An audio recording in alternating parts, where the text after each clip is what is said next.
aller voir ce qui va se passer au cours des prochaines heures.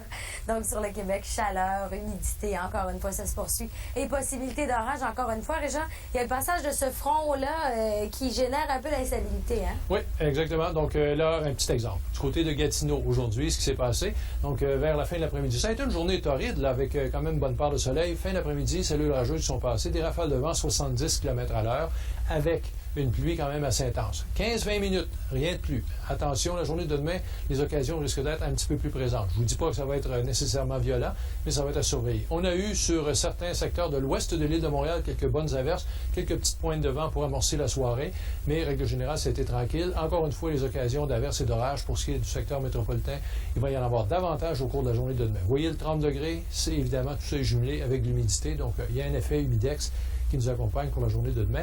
Mais on aura un petit peu plus de vent, un peu plus de nuages, 2, et avec les averses et les orages un peu plus fréquents au cours de l'après-midi, ça devrait s'améliorer aussi sur le plan de la qualité de l'air. Maintenant, si on va vers Québec, on ne sera pas exempté. Donc, la chaleur, aujourd'hui, on est allé à un peu plus de 30 degrés. Donc, ça va être un petit peu moins chaud demain, mais il faut quand même surveiller les orages dans tout ça. Donc, orage pour demain, dernière journée de chaleur.